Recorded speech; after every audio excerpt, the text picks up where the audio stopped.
बिस्मिल्लाहिर्रहमानिर्रहीम अस्सलाम वालेकुम। वही हुआ जिसका डर था, बिल आखिर नवाज शरीफ को आज पहला तोहफा दिया गया है। तहरीक इंसाफ के वर्कर्स कन्वेंशन पर पुलिस ने धावा बोला है, कैदियों की गाड़ियां पहुंची हैं, हालात कशीदा किए जा रहे हैं। जिस तरीके से आज ये पूरा माहौल बनाया गया है, तफसीलात आपके सामने रखनी है। काजी कोर्ट के लिए बड़ी मुश्किलात पैदा हो गई हैं। जो वफाकी हुकूमत ने सिविलियंस के फौजी अदालतों में ट्रायल के हवाले से जवाब जमा करवाया है, वो एक बड़ी ब्रेकिंग न्यूज है जो आपके सामने रखनी है। एक सीनियर सियासतदान आज जाती उमरा के दरवाजे पे पहुंचा, लेकिन किस तरह जलील और रुसवा करके उसको दरवाजे से वापस किया गया, ये भी आपको बताना है। उम्मीद है आप समाप्त करेंगे और अपने कीमती फीडबैक से जरूर आगाह करेंगे। रस्सी गई है पर बल नहीं गया, कहते हैं कि गर्दन में सरिया है और मुंह में राम राम है। ये बात पूरी तरह शरीफ खानदान पर सादक आती है। हमेशा जो है उनकी अदाकारी फनकारी जब जलसों के अंदर होती है, तो वो हम देखते हैं कि किस तरीके से वो बताते हैं कि हमने इंतकाम भी नहीं लेना, हम अब बिल्कुल सुधर गए हैं। और कल तो जिस तरीके से एस्टेब्लिशमेंट को नवाज शरीफ ने पैगाम दिया है और बाकायदा अल्लाह को गवाह बनाकर उन्होंने कहा है कि अब मेरे दिल के अंदर जो पिछला रंज है वो खत्म हो गया है, तो अब हमें आगे बढ़ना है। तो ये अंडरस्टैंडिंग एक बहुत बड़ा जो है वो मैसेज दे रही थी। लेकिन आज सुबह एक सीनियर सियासतदान है पाकिस्तान के, तनकीद कोई कर सकता है, दायर है ANP के बशीर अहमद बलोर, वो आज पहुंचे हैं। गुलाम अहमद बलोर जो है वो पहुंचे हैं। तो जहर है उनका पहले कोई राबता हुआ होगा, जाती उमरा के अंदर कोई उनकी कमिटमेंट हुई होगी, चूंकि वो ताल्लुक है उनका ANP के साथ। ANP फजल रहमान की हरीफ जमात है, अगरचे पिछली जो खाऊ कबाइल की हुकूमत थी उसका ये सारा हिस्सा थे, लेकिन इसके बावजूद इनकी KPK के अंदर जो सियासत है वो अपनी अपनी होती है। तो अब फजल रहमान की पार्टी और ANP वो आपस के अंदर मुखालफ जमातें होती हैं KPK में, और उनके जो नजरियात और अफकार है उसकी वजह से लोग एक दूसरे का रद्द करते हैं। तो अब ये गुलाम अहमद बलोर ज़ाहिर है उस जमात से ताल्लुक रखते हैं जो फजल रहमान की एक सियासी मुखालफ जमात है। वो आज जाती उमरा पहुंचे हैं, दरवाजे पे पहुंचे हैं, तो उनको ज़ाहिर है जो सिक्योरिटी पर मामूर लोग थे उनको आगाह नहीं किया गया कि कोई बंदा आज मुलाकात के लिए आ रहा है। बहरहाल उन्होंने आगे जो है वो इतला पहुंचाई है, जिस तरह जराए ने दावा किया है, और खुद भी उन्होंने मीडिया से कुछ गुफ्तगू की है, एक इंटरव्यू दिया है मुख्तसर सा। और उन्होंने बताया कि आगे वो बता रहे हैं कि बच्चों के साथ वो मियाँ साहब मशगूल है। तो एक सीनियर बुजुर्ग सियासतदान, पहली बात तो ये है कि उनको अपना थोड़ा सा लिहाज रखना चाहिए था, रख रखाव होता है, उनको जाना नहीं चाहिए था।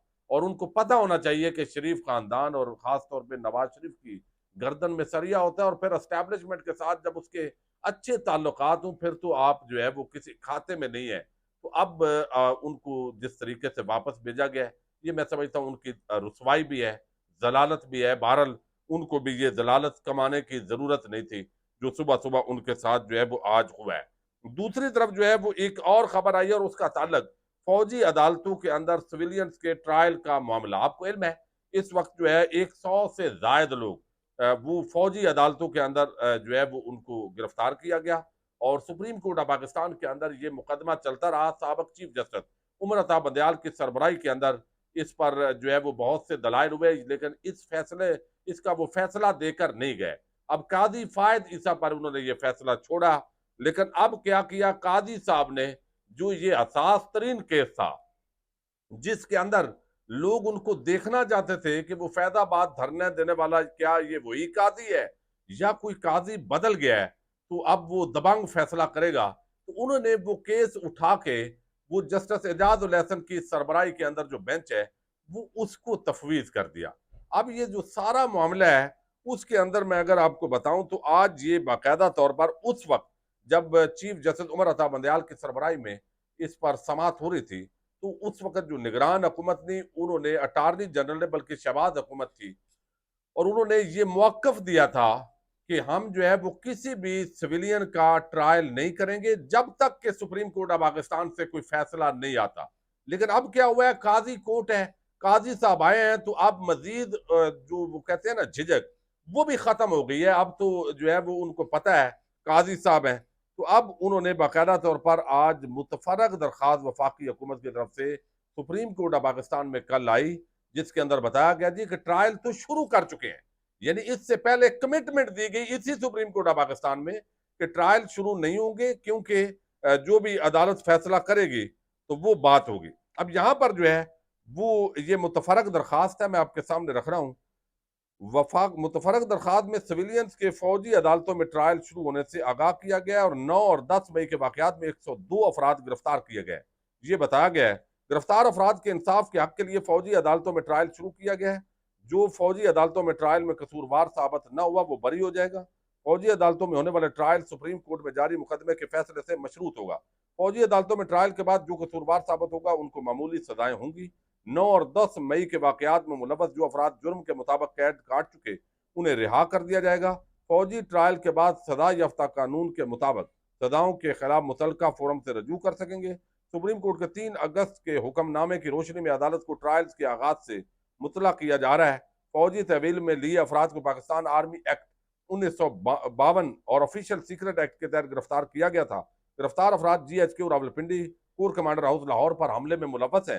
गिरफ्तार अफराद PAF base Mianwali ISI civil lines Faisalabad पर भी हमले में मुलव्वस है और गुजरांवाला कैंप पर हमले में मुलव्वस होने पर भी तहवील में लिए गए लोग जो है ये मुख्तलिफ इल्जामात हैं। जो जस्टिस एजाज उल हसन है उनकी सरबराही में कल 11 बजे सुप्रीम कोर्ट ऑफ पाकिस्तान में ये समाअत होने जा रही है। उससे पहले ये आज इंकशाफ हुआ है कि बाकायदा तौर पर जो ट्रायल है फौजी अदालतों के अंदर उसका आगाज कर दिया गया है। अब दूसरी तरफ जो है आप देखिए कि किस तरीके से ये सारी गेम आगे बढ़ रही है। यानी एक तरफ मुजरम नवाज शरीफ को पुलिस के वो DPO, वो CCPO, वो डिप्टी कमिश्नर, वो सारे जो है वो सैल्यूट कर रहे हैं कि मुजरम के हमारे नजदीक ये जो है वो वैल्यू है।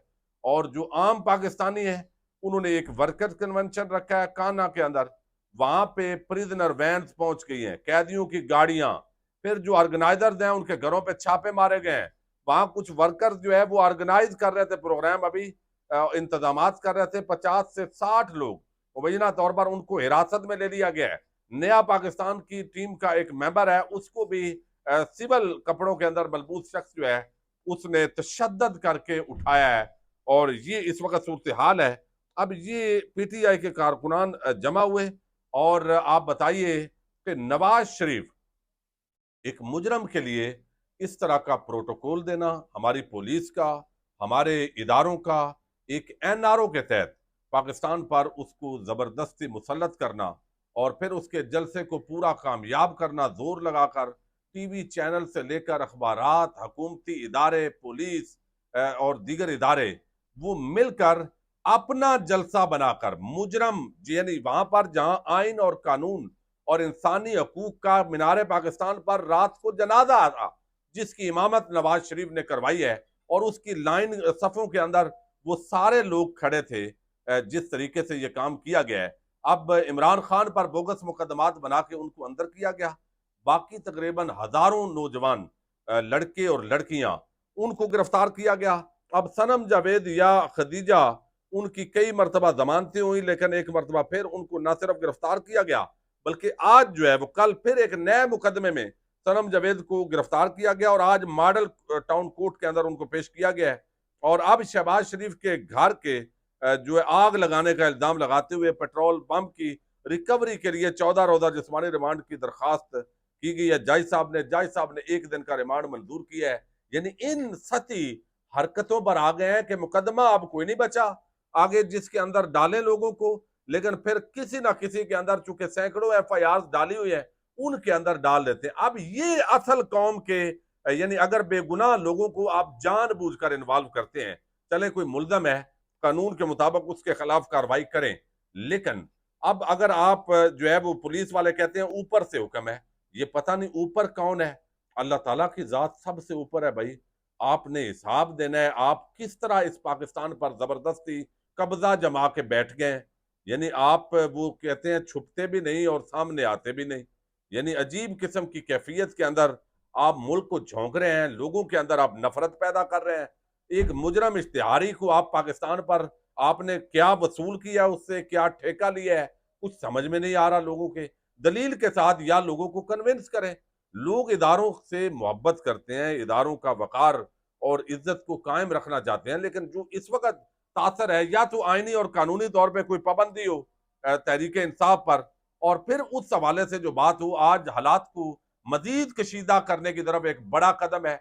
वर्कर्स कन्वेंशन भी नहीं करने दे रहे हैं। एक कानूनी जमात, आईनी जिनका हक है, जिनको पाकिस्तान के आम शहरियों को, यानी आम शहरियों को हक नहीं है, और एक भगौड़े के लिए पूरे मुल्क की अदलिया नाच रही है। हम देख रहे हैं जिस तरह हमारे जो जजेस हैं, उन्होंने जो भयानक किरदार अदा करना शुरू किया है, और जिस तरह उन लोगों को रिलीफ दिया जा रहा है, तो ये वो कहते हैं, ये वो तो पाकिस्तान नहीं जो कायद ने जिसका ख्वाब देखा था। बहरहाल ये वो कहते हैं, देर है अंधेर नहीं है। पाकिस्तानी कौम ने असल फैसला करना है कि उन्होंने मुस्तकबिल का पाकिस्तान कैसा देखना है। तो मेरा ख्याल है ये ज्यादती है, और इस पर हमारी जो लीडरशिप है एस्टेब्लिशमेंट की, उसको सोचना चाहिए। ये नवाज शरीफ को अगर पहला तोहफा दिया गया है, तो नवाज शरीफ फिर आपको वो तोहफा देगा वक्त आने पे कि आप खुद भी फिर पछताएंगे। ये अक्सर मर्तबा देखा गया है। इजाजत दीजिएगा, अल्लाह हाफिज।